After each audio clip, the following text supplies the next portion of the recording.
Не мога да кажа, че се чувствам точно европеец, просто България не знам дали е държавата, която отговаря на изискванията в Европа. Ако имам възможност да напусна България, ако ми се открият възможности и нещо, което да удовлетворя моите изисквания, би го направила, да. Нищо в живота ми не се промени, както България е член на Европейския съюз. Може би членството в Европейския съюз отваря възможности пред хората, които са около 25, 28, 29 годишни, когато все още се търсят възможности, когато все още се търсят посоки за реализация или се напасват личностните ресурси на отделния човек с това, което предлага голямата територия на Европа.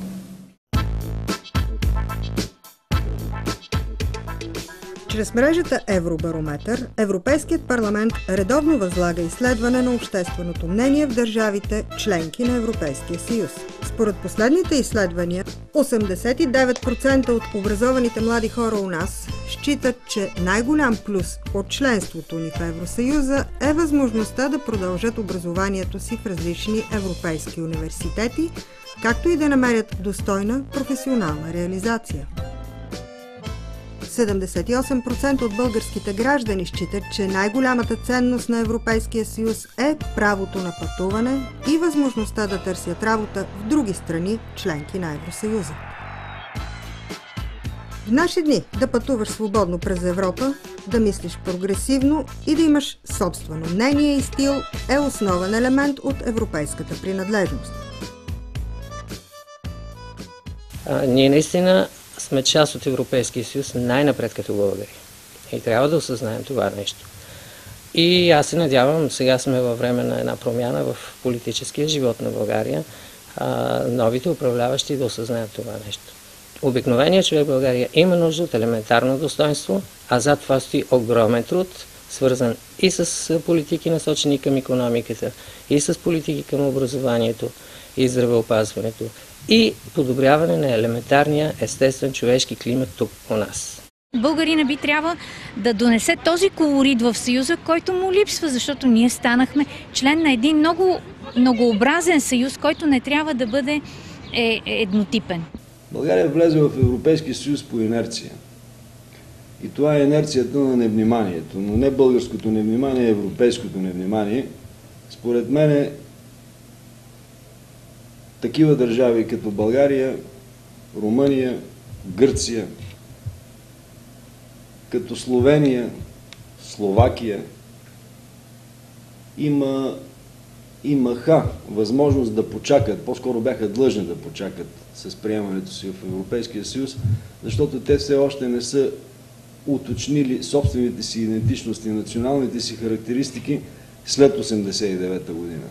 Много хора, според мен, така се юрнаха към европейските държави, а повечето от тях, според мен, бяха нискообразовани хора и, за съжаление, те разнесоха лошата слава на България в Европейския съюз.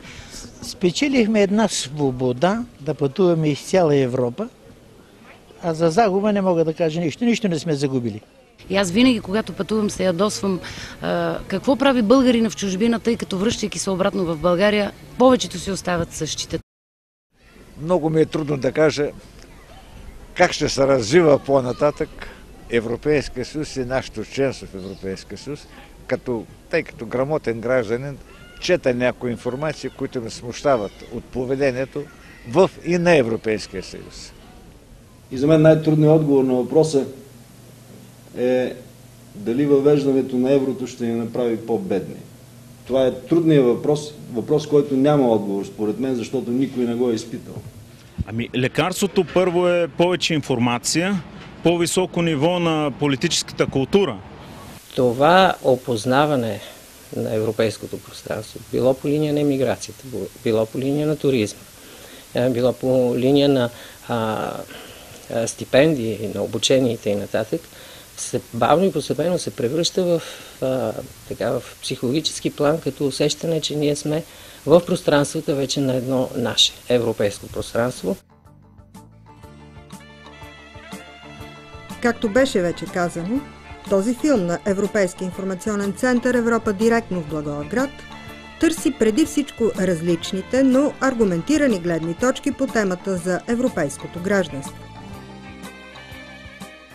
Българина като менталитет, като душа, като култура, по нищо не отстъпва на другите европейски народи. Аз смятам, че Европа не знае достатъчно за България. И обратното. България знае твърде много за Европа. Но голямата дилема винаги си остава за културата. Културата на живеене определя какъв си, не мястото, където живееш.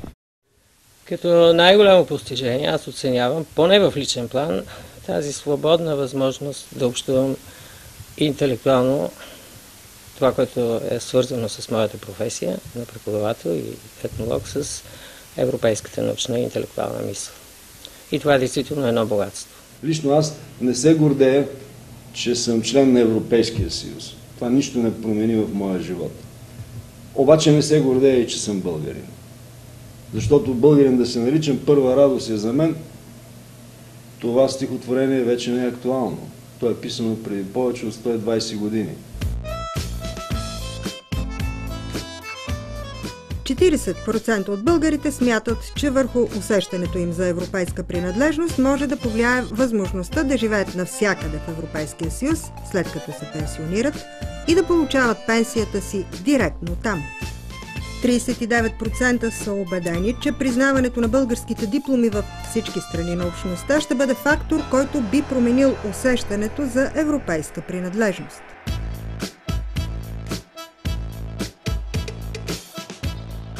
Чувството за европейска принадлежност и обща съдба не може да се създаде изкуствено. То може единствено да се породи от споделеното културно самосъзнание и това е причината, поради която през следващите 5 години Европа трябва да насочи вниманието си не само към икономиката, но и към образованието, гражданското общество и културата.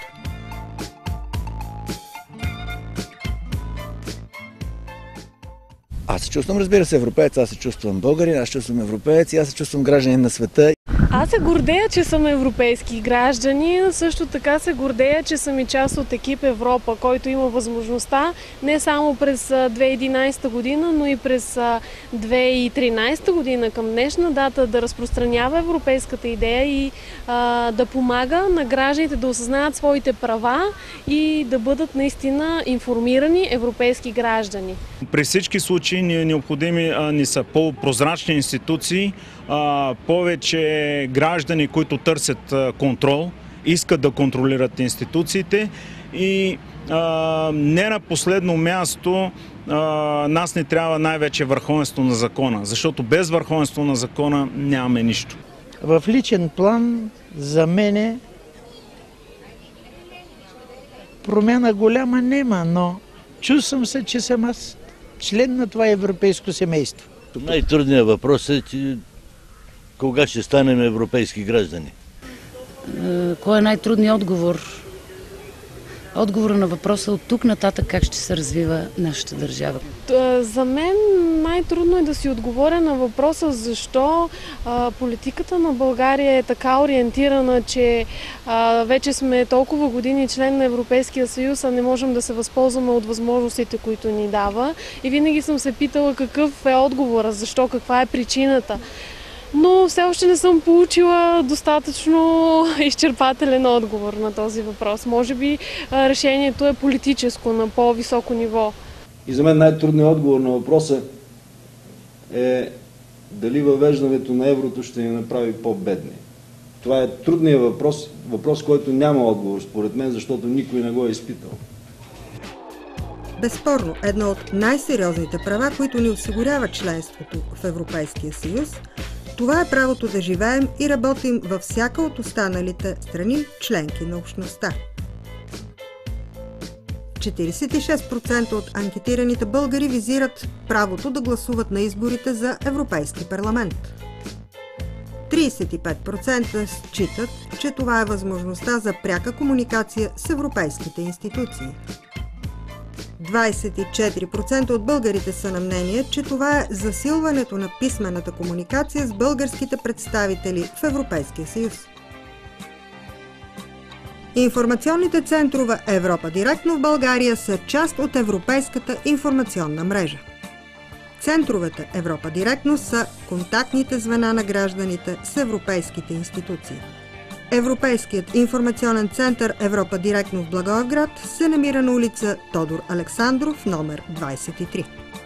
С Благоевградския Европейски информационен център можете да се свържете на следните адреси: